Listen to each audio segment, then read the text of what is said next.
വീഞ്ഞ് പരിഹാസകനും മദ്യം കലഹക്കാരനുമാണ്. അവയ്ക്ക് അടിമപ്പെടുന്നവന് വിവേകമില്ല. രാജാവിൻ്റെ ഉഗ്രകോപം സിംഹഗർജനം പോലെയാണ്. അവനെ പ്രകോപിപ്പിക്കുന്നവൻ ജീവൻ അപകടത്തിലാക്കുന്നു. കലഹത്തിൽ നിന്ന് ഒഴിഞ്ഞു നിൽക്കുന്നത് ബഹുമതിയാണ്. ഭോഷന്മാർ ശണ്ട കൂടിക്കൊണ്ടേയിരിക്കും. അലസൻ ഉഴവുകാലത്ത് നിലമൊരുക്കുന്നില്ല. കൊയ്ത്തുകാലത്ത് തേടി നടക്കും, ഒന്നും ലഭിക്കുകയില്ല. മനസ്സിലുള്ള ആലോചന അഗാധമായ ജലം പോലെയാണ്. ഉൾക്കാഴ്ചയുള്ളവന് അത് കോരിയെടുക്കാം. തങ്ങൾ വിശ്വസ്തരാണെന്ന് പലരും കൊട്ടിഘോഷിക്കാറുണ്ട്. യഥാർത്ഥത്തിൽ വിശ്വസ്തനായ ഒരുവനെ ആർക്ക് കണ്ടെത്താൻ കഴിയും? സത്യസന്ധതയിൽ ചരിക്കുന്ന നീതിമാന്റെ പിൻതലമുറകൾ അനുഗ്രഹിക്കപ്പെട്ടതാണ്. ന്യായാസനത്തിൽ ഇരിക്കുന്ന രാജാവ് നോട്ടം കൊണ്ട് എല്ലാ തിന്മകളെയും പാറ്റിക്കൊഴിക്കുന്നു. ഹൃദയം നിർമ്മലമാക്കി പാപത്തിൽ നിന്ന് ശുദ്ധി നേടിയിരിക്കുന്നു എന്ന് പറയാൻ ആർക്ക് കഴിയും? വ്യാജമായ തൂക്കങ്ങളും അളവുകളും ഒന്നുപോലെ കർത്താവ് വെറുക്കുന്നു. തങ്ങളുടെ സ്വഭാവം നിർദോഷവും നീതിയുക്തവുമാണോ എന്ന് ശിശുക്കൾ പോലും സ്വന്തം പ്രവൃത്തികളിലൂടെ വെളിപ്പെടുത്തുന്നു.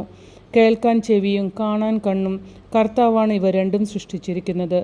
ഉറക്കത്തിന് അടിമയാകരുത്. ദാരിദ്ര്യം നിന്നെ പിടികൂടും. ജാഗരൂകത പാലിക്കുക. നിനക്ക് ധാരാളം ആഹാരം ലഭിക്കും. വാങ്ങുമ്പോൾ മോശം മോശം എന്ന് ഒരുവൻ പറയുന്നു. വാങ്ങിക്കൊണ്ടു പോകുമ്പോൾ അവൻ തന്നെ പ്രശംസിക്കുന്നു. സ്വർണവും വിലയേറിയ രത്നങ്ങളും സുലഭമാണ്. എന്നാൽ ജ്ഞാനവർജസ് അമൂല്യ രത്നമത്രേ.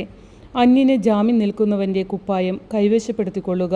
പരദേശികൾക്ക് ജാമ്യം നിൽക്കുന്നവനോട് പണയം വാങ്ങിക്കൊള്ളുക. വഞ്ചനയിലൂടെ നേടിയ ആഹാരം ആദ്യം മധുരിക്കുന്നു, പിന്നീട് വായിൽ ചരൽ നിറയും. ആലോചനയോടെ പദ്ധതി തയ്യാറാക്കുക. ബുദ്ധിപൂർവമായ നിർദ്ദേശമനുസരിച്ച് യുദ്ധം ചെയ്യുക. ഏഷണിക്കാരൻ രഹസ്യങ്ങൾ പുറത്തുവിടുന്നു. ബുദ്ധിശൂന്യമായി സംസാരിക്കുന്നവനുമായി സംസർഗം അരുത്. അപ്പനെയോ അമ്മയെയോ പ്രാകുന്നവൻ്റെ വിളക്ക് കൂരിരുട്ടിൽ കെട്ടുപോകും. തിടുക്കത്തിൽ കൈവശപ്പെടുത്തിയ സ്വത്ത് അവസാനം അനുഗ്രഹമായിരിക്കുകയില്ല.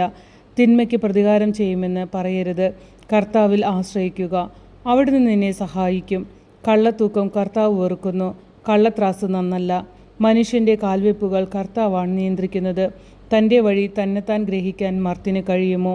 ഇത് വിശുദ്ധമാണ് എന്ന് പറഞ്ഞ് തിടുക്കത്തിൽ വഴിപാട് നേരുകയും പിന്നീട് മാത്രം അതിനെക്കുറിച്ച് ആലോചിക്കുകയും ചെയ്യുന്നത് ഒരു കെണിയാണ്. ജ്ഞാനിയായ രാജാവ് ദുഷ്ടരെ പറത്തിക്കളയുന്നു. അവരുടെ മേൽ രഥചക്രം പായിക്കുന്നു. മനുഷ്യചേതന കർത്താവ് കൊളുത്തിയ വിളക്കാണ്. അത് അവൻ്റെ ഉള്ളറകൾ പരിശോധിക്കുന്നു. ദയയും വിശ്വസ്തതയും രാജാവിനെ സംരക്ഷിക്കുന്നു. നീതി അവൻ്റെ സിംഹാസനം ഉറപ്പിക്കുന്നു. യുവാക്കളുടെ മഹത്വം അവരുടെ കരുത്താണ്. നരച്ച മുടി വൃദ്ധരുടെ അലങ്കാരവും. മുറിപ്പെടുത്തുന്ന താണ്ഡനങ്ങൾ ദുശീലങ്ങളെ നിർമ്മാർജ്ജനം ചെയ്യുന്നു. കനത്ത അടി മനസ്സിൻ്റെ ഉള്ളറകളെ ശുചിയാക്കുന്നു.